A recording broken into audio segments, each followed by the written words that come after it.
What happens if you retire at 55 instead of 67? Key milestone ages in retirement. Remember when turning 30 felt like the end of the world? Well, buckle up, Buttercup, because we're about to talk about some birthdays that actually matter for your wallet. Picture this. You could be sitting on a beach in Cabo at 55, or you could be grinding away at that same cubicle until 67. Same life, very different bank account. But here's the kicker. Most people have no clue what they're actually giving up or gaining by making this choice. Welcome to 50 Cents of Advice, where financial wisdom meets real life, one tip at a time. Today, we're diving into the math that could make or break your golden years. By the end of this video, you'll know exactly what retiring 12 years early costs you, and what it saves you. Plus, I'll reveal the one age that could change everything about your retirement strategy. But first, let's talk about why this matters more than choosing between Coke and Pepsi back in the day. The Great Retirement Myth. So you're probably thinking, retire at 55? That sounds like a pipe dream from a Charles Schwab commercial. But here's the thing, it's not as impossible as you think, and it's not as simple as the financial gurus make it sound either. Let's bust this myth wide open. The conventional wisdom says work until 67, collect your full Social Security, and live happily ever after. But what if I told you that age 55 opens up a secret door that most people don't even know exists? Here's where it gets interesting, and stick with me because this could save you thousands in penalties. If you're 55 and you leave your job, you can actually tap into your 401k without that brutal 10% early withdrawal penalty. It's called the Rule of 55, and it's like finding money in your winter coat pocket, except it's your own money and you're not getting frostbite. But here's the catch. And this is where most people mess up big time. You have to leave your job at 55 or later, and the money has to stay in your current employer's plan. Roll it over to an IRA, game over. You're back to waiting until 59 and a half. The real numbers game. Now let's talk turkey, or should I say, let's talk about the kind of numbers that would make even your old speak and spell jealous. Retiring at 55 instead of 67 is like choosing between a Honda Civic and a Mercedes. Both get you there, but the price tags are drastically different. Here's what you're looking at. The good news first. No more alarm clocks, unless you want to catch the prices right. 12 extra years of freedom. That's 4,380 days of not answering to anyone. You can access your 401k penalty-free at 55 if you leave your job.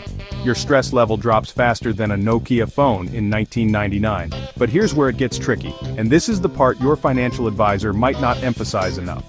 The reality check, Social Security, not until 62, and even then it's reduced by almost 30%. Medicare, forget about it until 65. You're on your own for health insurance. Your nest egg needs to be about 40% bigger to last those extra 12 years. And here's the kicker that'll keep you up at night. If you were born in 1960 or later, your full retirement age is 67. Take Social Security at 62, and you're looking at a permanent reduction that would make a used car salesman blush. The milestone ages that matter. Alright, time for some rapid-fire wisdom. These ages are more important than remembering when MTV actually played music videos. Age 50. You can start making catch-up contributions to your retirement accounts. Think of it as financial CPR for your retirement savings. Age 55. The Rule of 55 kicks in. This is your get-out-of-jail-free card for 401k withdrawals. Age 59 and a half. The early withdrawal penalty disappears for all retirement accounts. It's like turning 21, but for your money. Age 62.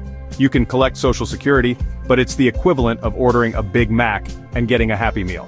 Age 65. Medicare eligibility begins. Don't sleep on this one. Missing the enrollment window is like forgetting to record your favorite show before DVRs.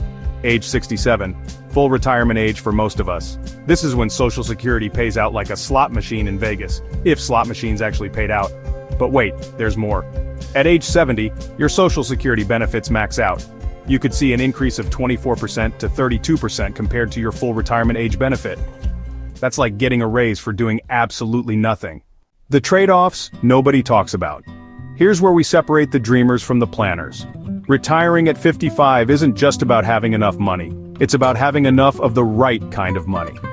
The health insurance nightmare. Without employer coverage, you're looking at potentially $1,000 to $2,000 per month for health insurance.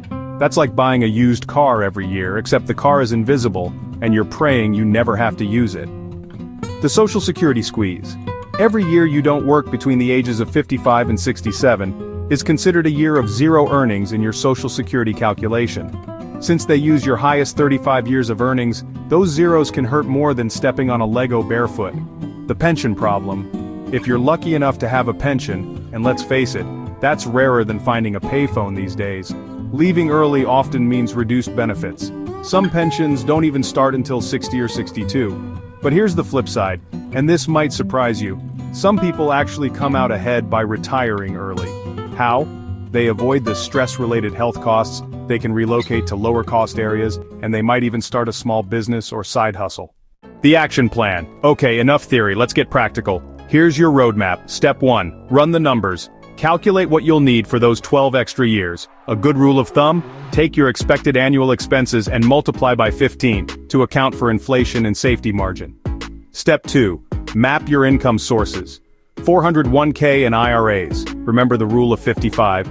Taxable investments, part-time worker consulting, rental income, that side business you've been thinking about since the Clinton administration. Step 3. Plan your health insurance. Research ACA marketplace plans, COBRA options, and consider a healthcare sharing ministry if you're comfortable with the risks. Step 4. Optimize your taxes. This is where the magic happens. You might be able to do Roth conversions during your low-income years between 55 and when you start Social Security, potentially saving thousands in future taxes. Now before you start planning your retirement party, here's something that could change everything about your strategy. There's one more milestone age that most people ignore entirely, and it could cost you big time if you're not prepared. At age 73, the IRS comes knocking with required minimum distributions. Miss this deadline, and you'll pay a penalty that makes credit card interest rates look friendly. But I'll save that story for another video. If this video opened your eyes to the real cost of early retirement, hit that like button. It helps more people discover these financial truths. And hey, drop a comment below. Are you team retire at 55 or team work until 67? I read every single comment, and your perspective might just inspire the next video. Speaking of which, I've created a free retirement milestone checklist that breaks down every important age, from 50 to 75. No more wondering if you're missing something crucial. The link is in the description below, and it's yours free. Think of it as your retirement roadmap, minus the confusing GPS voice. Don't forget to subscribe and ring that notification bell. Remember, whether you choose 55 or 67, the key is making an informed decision based on your numbers, not someone else's dream. This is 50 cents of advice, where financial wisdom meets real life, one tip at a time.